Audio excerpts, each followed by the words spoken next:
दोस्तों आज हम आपको एक ऐसे महाद्वीप की सैर कराने वाले हैं जहां पूरी पृथ्वी का 60% से ज्यादा ताजा पानी मौजूद है। ये एक ऐसा महाद्वीप है जहां एक भी सांप नहीं है। इस महाद्वीप पर रिकॉर्ड किया गया है पृथ्वी का सबसे कम तापमान। दूर दूर तक फैली बर्फ की मोटी चादर, तनकर खड़े ग्लेशियर्स, सील की उछल कूदा व्हेल की पानी में गोताखोरी देखने लायक है। अगर उल्का पिंडों की खोज करनी है, लाल पानी की झील का लुत्फ उठाना है तो ये महाद्वीप बेस्ट है।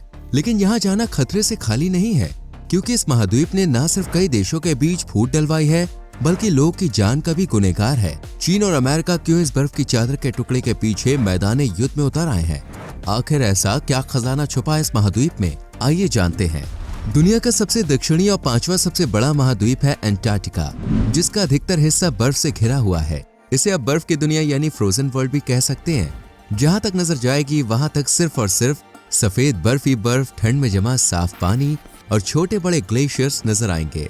अंटार्कटिका दुनिया का सबसे ऊंचा, सबसे हवादार, सबसे ठंडा और सबसे बर्फीला महाद्वीप होने का खिताब अपने नाम कर चुका है। अंटार्कटिका 5.5 मिलियन वर्ग मील यानी 14.2 मिलियन वर्ग किलोमीटर के दायरे में फैला हुआ है। ये दिखने में जितना सुंदर और दिलचस्प है उतना ही ये खतरनाक भी साबित हुआ है। इस महाद्वीप का टेम्परेचर -90 डिग्री सेल्सियस तक रहता है। इतनी ठंड में किसी का भी यहाँ जीवन गुजारना नामुमकिन है। इसी ठंड की आगोश में कई वैज्ञानिक रिसर्चर्स समा चुके हैं।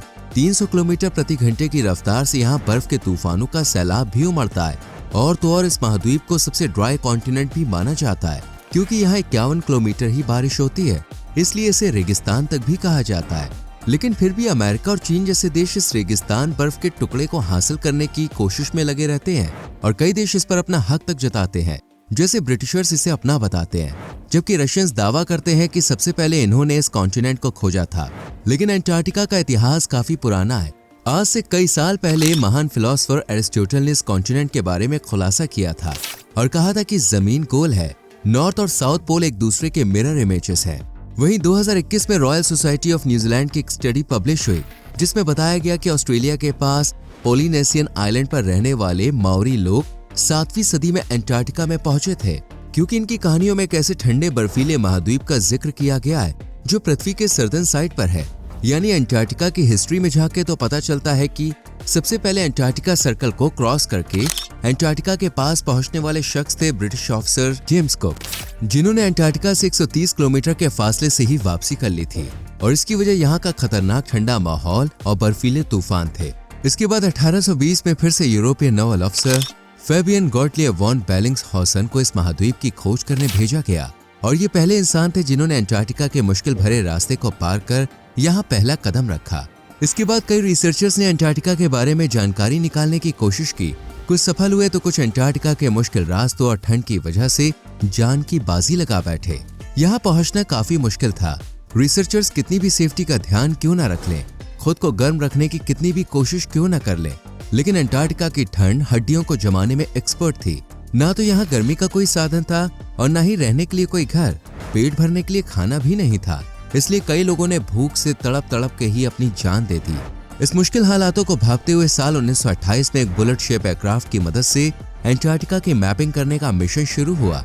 1 दशक तक कई हवाई जहाज के जरिए इस मिशन पर काम चलता रहा और कड़ी मेहनत के बाद अंटार्कटिका के उन इलाकों को भी मैप कर लिया गया जहां तक पहुंच पाना नामुमकिन था।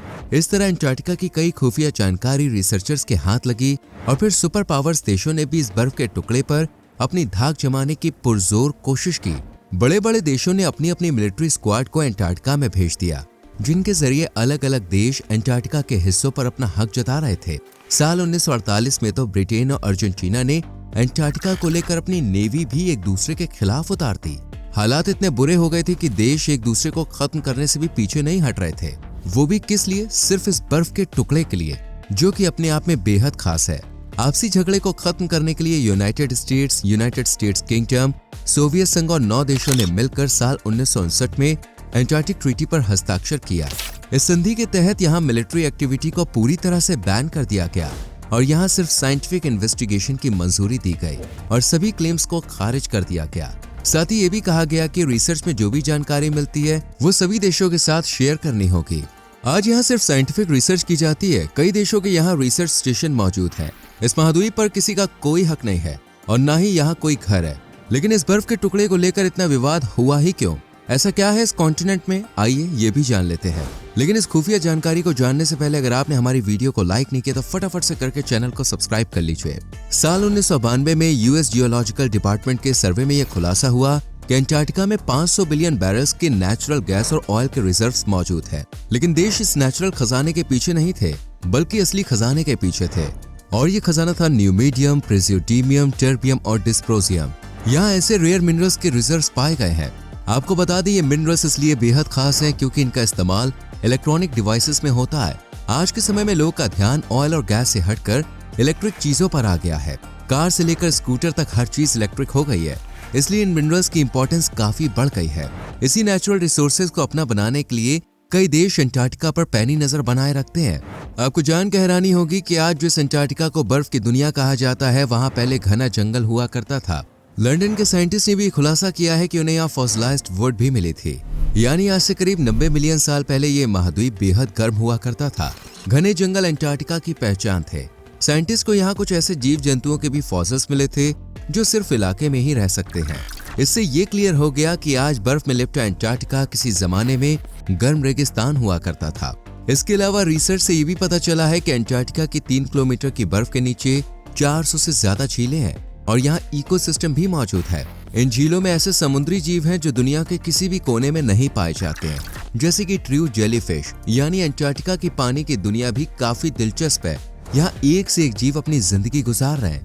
अंटार्कटिका कई जानवरों का घर भी है, जैसे कि पेंगुइन। अगर आपको पेंगुइन का झुंड उनकी मौज मस्ती देखनी है तो आपको अंटार्कटिका से ज्यादा अच्छी जगह कोई भी नहीं मिलेगी। असल में पेंगुइन अंटार्कटिका का राष्ट्रीय पशु भी है। पूरी दुनिया में पेंगुइन की करीब 17 प्रजातियां निवास करती हैं, लेकिन इनमें से 7 प्रजातियां सिर्फ अंटार्कटिका में ही देखने को मिलती है। सम्राट पेंगुइन और एडेली पेंगुइन केवल अंटार्कटिका महाद्वीप पर ही पाई जा सकती है, जबकि चिनस्ट्रेप्स, मैक्रोनिस, जेंटूस, रॉक हॉपर्स, मैगलैनिक्स और किंग्स भी उप अंटार्कटिका स्थानों में पाए जा सकते हैं। इनके अलावा यहाँ वेल की भी 8 प्रजातियां पानी में मस्ती करती हुई देखी जा सकती हैं। सर्दर्न राइट, सेई, हम्पैक, फिन, अंटार्कटिका मिंक, स्पर्म और विशाल ब्लू वेल हर साल का कुछ हिस्सा अंटार्कटिका के पास ही बिताते हैं। इसी तरह अंटार्कटिका का पानी सील की 6 अलग अलग प्रजातियों का घर भी माना जाता है। अंटार्कटिका एक ऐसा महाद्वीप है जहाँ सांपों का डेरा नहीं है, क्योंकि यहाँ का टेम्परेचर बहुत कम है, इसलिए सांप यहाँ जिंदा नहीं रह पाते। सफेद अंटार्कटिका में एक ऐसा भी झरना है जिसका पानी लाल है। जी हाँ, लाल पानी का झरना, जिसे ब्लड फॉल्स के नाम से जाना जाता है। ये लाल रंग 100 सालों तक एक रहस्य बना हुआ था, लेकिन फिर साल 2017 में इस राज से आखिरकार पर्दा हट गया। वैज्ञानिकों ने देखा कि इस झरने के पानी में नमक और ऑक्सीकृत आयरन ज्यादा मात्रा में है, और जब ये पानी हवा के संपर्क में आता है तो लोहा जंग खा जाता है और इसका रंग लाल हो जाता है। अंटार्कटिका में पृथ्वी का 60 से 70% ताजा पानी मौजूद है। हालांकि ये ज्यादातर बर्फ की चादर में सिमटा हुआ है, इसलिए यहाँ बहती धाराओं से पानी पीना मुश्किल होता है। अंटार्कटिका का 98% से ज्यादा हिस्सा बर्फ की चादर ओढ़े हुए है। अनुमान लगाया जाता है कि अंटार्कटिका में दुनिया की 90% तक बर्फ पाई जाती है, और अगर ये सब पिघल जाए तो समुद्र का लेवल 60 मीटर तक बढ़ जाएगा। अंटार्कटिका ऊंचे पहाड़ों का घर भी है। अंटार्कटिका का सबसे ऊंचा पर्वत है माउंट विंसन, जो 4892 मीटर की ऊंचाई तक पहुंचता है, यानी माउंट एवरेस्ट की ऊंचाई का लगभग आधा है। इसका नाम कार्ल विंसन के नाम पर रखा गया है, जो एक अमेरिकी कांग्रेसी थे और इन्होंने अंटार्कटिका के कई मिशन में हिस्सा लिया था। अंटार्कटिका में दुनिया की सबसे खारी पानी की झील भी मौजूद है। ट्रांस अंटार्कटिका पर्वतों के ताल पर डॉन जुआन नाम का तालाब पृथ्वी पर पानी का सबसे खारा स्रोत है। क्या आपने कभी तस्वीरों में, वीडियो में उल्का पिंडों को देखा है दोस्तों? अगर नहीं तो अंटार्कटिका आपकी ये ख्वाहिश पूरी कर सकता है।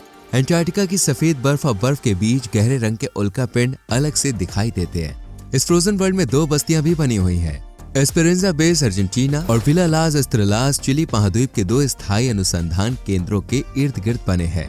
यहाँ कोई भी व्यक्ति पूरे साल लगातार नहीं रहता है और 100 लोगों में से भी कम लोगों की आबादी घूमती रहती है। साथ ही यहाँ पर एक ATM भी मौजूद है। हालांकि यहाँ खरीदारी करने लायक कोई जगह नहीं है।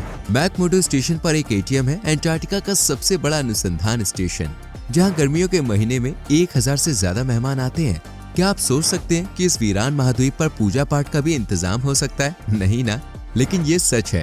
अंटार्कटिका के अलग अलग रिसर्च स्टेशन के पास करीब 8 चर्च बनाए गए हैं। ये सभी ईसाई चर्च हैं और आधे कैथोलिक भी हैं।